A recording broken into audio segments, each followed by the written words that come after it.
Hello everybody, my name is Morgan Kalnoyu and welcome to the Genocide Project. This is the Nanjing Massacre. A genocide is the deliberate killing of a large number of people from a nation or ethnic group with the goal of destroying that nation or group entirely.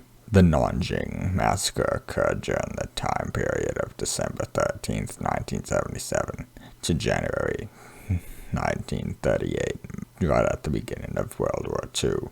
The nations involved were Japan as a country and Nanjing as a city in China. During the period of time that the Nanjing Massacre had taken place, there was no peace settlement or UN action, but World War II had soon started after the Nanjing Massacre, and Japan had retreated for a short period of time before rejoining the war and eventually being defeated by the US with 2 atom bombs.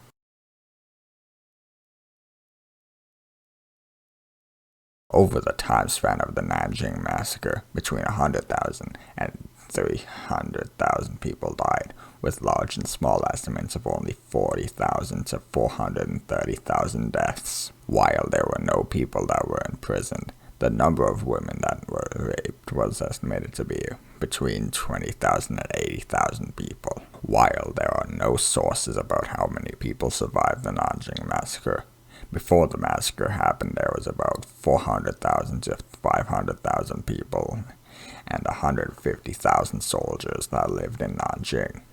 And by doing some quick maths, at the lowest, there were 120,000 survivors and 610,000 survivors at the absolute most.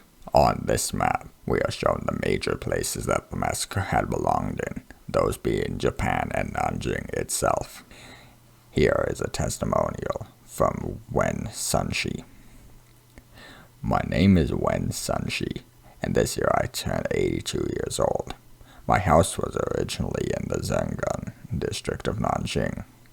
I was married in 1936 on the lunar calendar.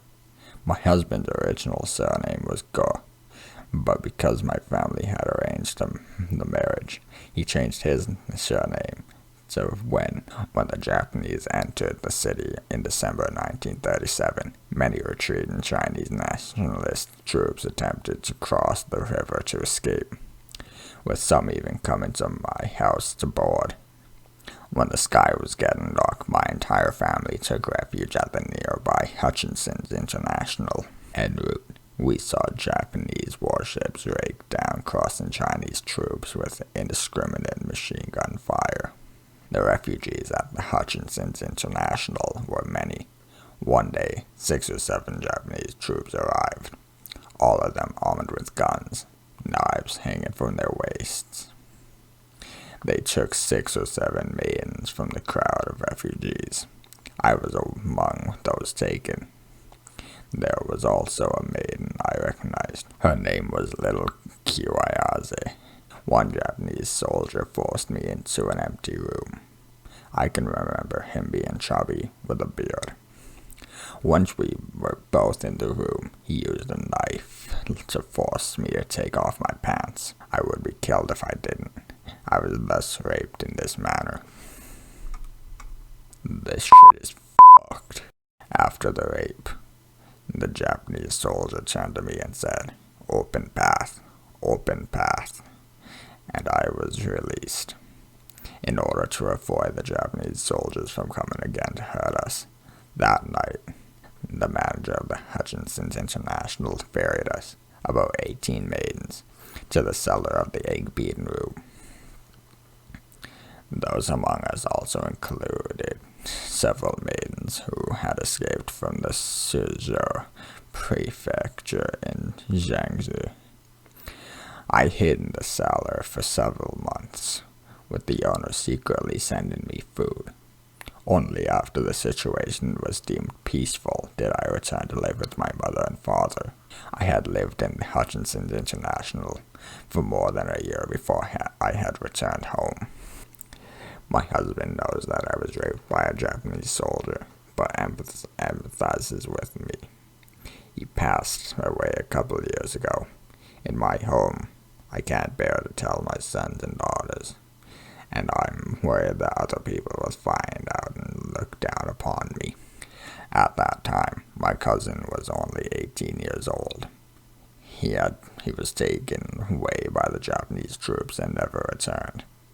I personally watched as the Japanese troops massacred my people. We had a neighbor, elderly Miss Zen, who was about 80 years old. She thought that because she was old, she could remain at home and be fine. In actuality, she was brutally murdered by the Japanese, with her stomach slashed open.